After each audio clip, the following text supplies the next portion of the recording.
RRB JE 2025 का CBT 2 का भी फाइनल रिजल्ट नहीं आया है और बच्चों का लगातार ये सवाल बन रहा है कि सर कट ऑफ क्या जा सकती है। देखिए, मैंने इसके अंदर पूरा आर्टिफिशियल इंटेलिजेंस यानी कि एआई का यूज किया है। 2024 में बहुत से बच्चे सेलेक्ट हुए और मेरे पास लगभग 450 स्टूडेंट्स के स्कोर कार्ड भी अवेलेबल थे।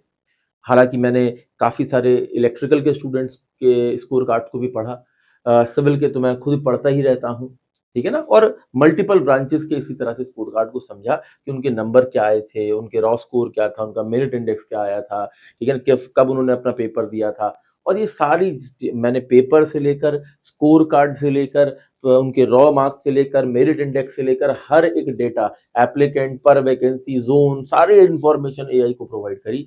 और मैंने कहा कि भाई देखिए, 2024 में इतने एप्लीकेंट थे, इतनी वैकेंसी थी, इस जोन में थी, ऐसा पेपर आया था और ये रिजल्ट हमारा बना है। उसमें इतने सवाल डिलीट किए गए, इतने सवाल बच्चों के गलत हो गए। सारी इंफॉर्मेशन देने के बाद एक रिजल्ट हमें मिलता है। और वो रिजल्ट क्या है, थोड़ा सा समझने की कोशिश करते हैं। देखिए, सबसे पहली बात तो ये निकल के आई कि भाई साहब, अगर आप देखेंगे तो 11 लाख लगभग बच्चों ने जो है अप्लाई किया था 2024 में, और तब वैकेंसी भी ज्यादा आई थी, है कि नहीं। यानी कि अगर आप यहाँ पर देखते हैं तो 15:1 का यहाँ पर जो कंपटीशन है वो निकल कर आया। लेकिन आप यहीं पर देखेंगे वैकेंसी 2025 में कम हो गई, लेकिन 2025 में अप्लीकेंट भी 51% ड्रॉप हो गए थे। इसी वजह से अगर आप देखेंगे कंपटीशन अगेन 15.1:1 आया है, लगभग लगभग सेम। और अगर आप देखेंगे तो पिछली बार सीबीटी 2 में बैठने वाले स्टूडेंट्स 1.1 लाख थे, और इस बार सीबीटी 2 में बैठने वाले स्टूडेंट सारी ब्रांचेस को मिलाकर 39,34 स्टूडेंट्स थे। और इसमें एक बात ये निकल कर आती है कि ओवरऑल अगर आप देखा जाए 2024-2025 का जो कंपटीशन है पर वैकेंसी, वो लगभग बराबर रहा। इसमें ठीक है, हमने पूरी कट ऑफ का डेटा लिया, उसको फिल्टर आउट किया, फिल्टर आउट करके समझा कि भाई बेसिक आइडिया क्या है। तो यहां पर एक ऑब्जर्वेशन पेपर से लेकर हर एक चीज को एनालाइज करने पर ये निकल कर आती है कि इस बार 50 से 70 नंबर मेरिट इंडेक्स के जो है बढ़ सकते हैं। मतलब देखिए, आप जब आरआरबी का पेपर देते हैं तो आपका सिलेक्शन मेरिट इंडेक्स के बेसिस पर होता है, रॉ स्कोर के बेसिस पे नहीं। यानी कि जब आपका रिजल्ट आएगा तो मेरिट इंडेक्स निकल कर आएगा इंस्टेड ऑफ रॉ स्कोर। तो यहां पर हमें ये ऑब्जर्वेशन मिलती है सारा डेटा एनालाइज करने पर कि इस बार मेरिट इंडेक्स जो है 50 से 70 नंबर, अलग अलग जोन्स में थोड़ा बहुत वेरी कर सकता है, किसी में 50, किसी में 55, किसी में 50, ठीक है, किसी में 70 तक जा सकता है, और ये इंक्रीज होता हुआ नजर आ रहा है। हमने जब इसको नजर थोड़ा और नजर डाली, हमने कई ऐसे बच्चों के स्कोर कार्ड्स का भी इस्तेमाल किया पुराने, जिनका सिलेक्शन नहीं हो पाया था। और अजमेर वो खासकर ऐसा रीजन था। इसमें हमें निकल कर आया कि अजमेर में काफी हाई कंपटीशन है, भुवनेश्वर में मॉडरेट है, पटना में हाई है, ठीक है। इस तरह का हमने पूरा एक डेटा चार्ट बनाया। तो ये समझ में आता है कि अगर आप कोलकाता जोन से हैं, प्रयागराज जोन से हैं, अहमदाबाद जोन से हैं, भुवनेश्वर से हैं, चंडीगढ़ से हैं, गोरखपुर या रांची जोन से आप अप्लाई करते हैं, ठीक है, तो इस बार प्रोजेक्टेड जो मेरिट इंडेक्स रेंज है आपका अगर लगभग 805 से 930 के बीच में बैठ रहा है, और ये काफी बड़ी वेरिएशन है।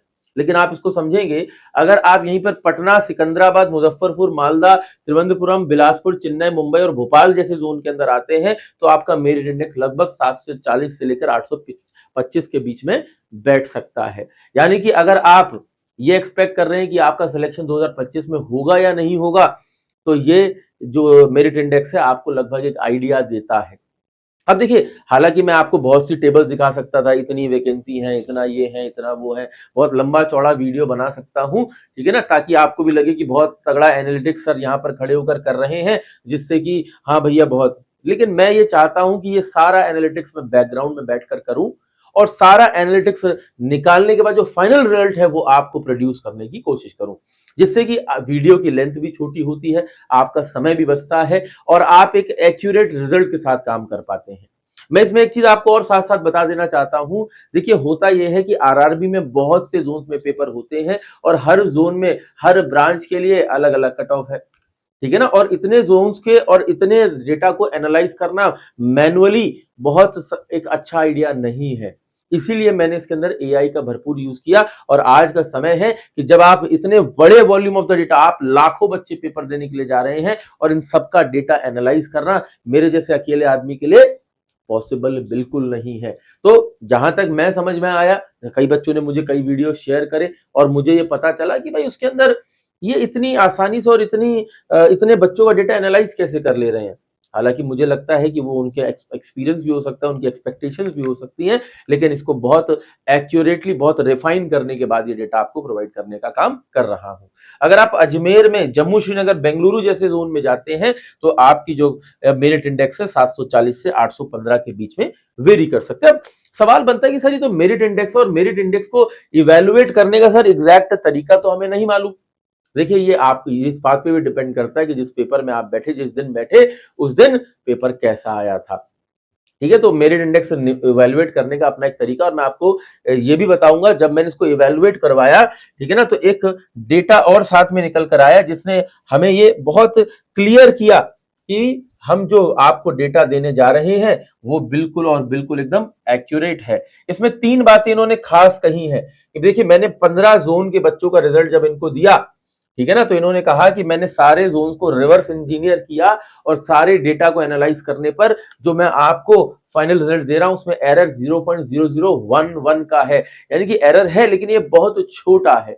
दूसरा इनका हमने ये भी इसमें इस्तेमाल किया, जैसे कि मैंने बताया कि जिन बच्चों का सिलेक्शन हुआ और जिनका नहीं हुआ उनके बीच में क्या गैप रहा, ठीक है ना, और कंपटीशन में कितना अंतर आ सकता है। तो मैं फाइनली अगर आपको ये बताऊं कि लगभग लगभग यहां पर अगर आपका जो एक्सपेक्टेड रॉ स्कोर है, मतलब जो जो रॉ स्कोर आपका बन रहा है उसके हिसाब से जो मेरिट इंडेक्स बनेगा उसके हिसाब से 2025 के अंदर अगर आपका रॉ स्कोर जो है 108 से लेकर 121 के बीच में जा रहा है, यानी कि उन्होंने कहा है, डेटा ये निकल कर आता है कि भाई अगर आप टीयर 1, जिसको मैंने कोलकाता, प्रयागराज, अहमदाबाद, भुवनेश्वर, चंडीगढ़, गोरखपुर और रांची जोन में डाला है, ठीक है ना, अगर आपका स्कोर 108 से ऊपर बन रहा है अनरिजर्व कैटेगरी के अंदर, ठीक है ना, तो आप एक अच्छे चांस रखते हैं सिलेक्शन के।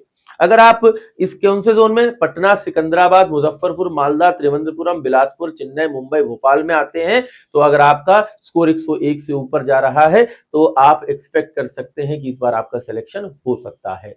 और अगर टीयर सी की बात करता हूं, जम्मू, श्रीनगर, अजमेर, बेंगलुरु की, तो 101 अगेन निकल कर आता है। इसकी रेंज जो है 109 तक जाती है 110 की बजाय। अच्छा, इसमें इंपॉर्टेंट क्या है, ये तो अनरिजर्व कैटेगरी के लिए हो गया। जब हमने इसको थोड़ा सा और एनालाइज किया तो आप जो भी नंबर्स हमने यहां पर इवेलुएट करके निकाले हैं उसमें ओबीसी कैटेगरी के लिए आप 4 नंबर से ड्रॉप ले सकते हैं। इकोनॉमिकली वीकर सेक्शन के लिए 10 नंबर काफी बड़ा है ड्रॉप के पॉइंट ऑफ व्यू से, ठीक है ना, ये भी लगभग लगभग 4 निकल कर आएगा, ये बहुत एक्यूरेट नहीं निकला था, ठीक है ना। और एससी एसटी कैटेगरी के लिए यही वैल्यू लगभग लगभग 13 नंबर से भी गिर सकती है, क्योंकि ये एक कोई जोन की बात नहीं चल रही, ओवरऑल बात चल रही है, ठीक है, इसलिए इतना वेरिएशन अलग अलग जोन के हिसाब से आ सकता है। तो अल्टीमेट सेव जो सिविल एस्पिरेंट्स के लिए बोला गया है वो लगभग लगभग 105 नंबर रखे गए हैं, कि अगर आप 105 नंबर के आसपास लेकर जाते हैं आरआरबी सीबीटी 2 के अंदर तो आप एक अच्छा रिजल्ट अपना बना सकते हैं। हो सकता है कि इसमें कुछ चेंज आपको देखने को मिले, क्योंकि देखिए बहुत बड़े तादाद में बच्चे पेपर देते हैं और उतना सारा डेटा हमारे पास अवेलेबल नहीं होता, लेकिन जितना होता है उसके हिसाब से जो रिजल्ट आपके लिए निकल कर आता है ये वो बेस्ट रिजल्ट है। हालांकि मैं इस बार कोशिश करूंगा 2026 में ज्यादा से ज्यादा बच्चों से ये कहूंगा कि आप अपना जो स्कोर है मुझे जरूर दें, ताकि मैं आने वाले स्टूडेंट्स की ज्यादा और प्रिसीजन के साथ मदद कर सकूं, ताकि वो अपने एग्जाम्स के लिए और बेहतर तैयारी कर सके। अच्छा, इसमें एक इंपॉर्टेंट बात ये भी है, अगर आपको मैं बता दूं, ठीक है ना, कि आप यहां पर अगर आप नोट करते हैं, ठीक है, तो मैंने आप लोगों के लिए सिविल बाय शुभम सर पर लगातार आप लोगों के लिए क्लासेस ले रहा हूं। आरआरबी जेई की पूरी प्लेलिस्ट आप लोगों के लिए बनी हुई है, और अगर आप आरआरबी जेई के लिए प्रिपेयर कर रहे हैं, ठीक है ना, तो आप यहां पर चैनल पर जाकर इसके लिए पढ़ सकते हैं। मैंने प्रीवियस ईयर पेपर भी आप लोगों के लिए कराना शुरू कर दिए हैं, ठीक है ना, तो 2025 का पेपर भी सॉल्व करवा दिया है, 2024 का भी सॉल्व करवा दिया है, ठीक है। और तो और मैं आपको बता देता हूं, ठीक है ना, कि अगर आप यहीं पर जाते हैं, जिस वीडियो के को आप देख रहे हैं उसी के डिस्क्रिप्शन में आपको मेरा कॉन्टैक्ट नंबर भी मिल जाएगा। अगर आपको प्रिपरेशन के दौरान कोई भी दिक्कत आती है, ठीक है, तो क्लास की पीडीएफ से लेकर सब कुछ आपको इसी में मिल जाएगा, ठीक है ना। तो मैंने एक सेक्शन आप लोगों के लिए वेबसाइट पे बना दिया है सिविल इंजीनियरिंग के स्टूडेंट्स के लिए, खासकर अगर आप नोट करेंगे तो ये मेरा कॉन्टैक्ट नंबर है। आपको कोई भी दिक्कत आती है कभी भी आप मुझे कॉन्टैक्ट कर सकते हैं। एक दूसरा, वेबसाइट का लिंक दिया हुआ है, टेलीग्राम चैनल का लिंक दिया हुआ है, आप क्लिक करके ज्वाइन कर सकते हैं। और इसके अंदर एक फ्री कोर्स का सेक्शन आप लोगों के लिए बना रखा है, जिसमें कि जाकर आप रोजाना क्लास की PDF, capsule notes, subject analysis RRB JE का या किसी भी एग्जाम का आप चाहे यहाँ से मिल जाएगा, पीवाईक्यूज, उसका सिलेबस जो आपको चाहिए वो यहाँ से मिल जाता है आपको। ठीक है, तो बस आपको वेबसाइट पर जाना है और आपको मिल जाएगा। दूसरा मैं एक सेक्शन और भी दिखा देता हूं जो आपके लिए स्पेशल हो सकता है और काम का हो सकता है, that is course section. Course section के अंदर अगर आप जाते हैं तो एग्जाम पास आपको नजर आ रहा है। आरआरबी जेई का फुल सीबीटी 2 का कोर्स मैंने आप लोगों के लिए 1999 में लॉन्च कर दिया है, जिससे कि आप भरपूर अपनी डिटेल में तैयारी कर सकते हैं। और जिन बच्चों का पिछली बार सिलेक्शन नहीं हो पाया था, ठीक है ना, और उनको अपना रैंक इंप्रूवमेंट पर काम करना है, वो आरआरबी जेई के क्रैश कोर्स में एनरोल कर सकते हैं, जो कि 999 में उनको मिल जाएगा। ठीक है ना। और उसके बाद भी अगर आपको लगता है कि कोई कंफ्यूजन है तो आपको मैंने अपना जैसे कि कांटेक्ट नंबर दिया, इस कांटेक्ट नंबर के माध्यम से आप अपनी बात तक पहुंचा सकते हैं। जय हिंद, जय भारत, थैंक यू।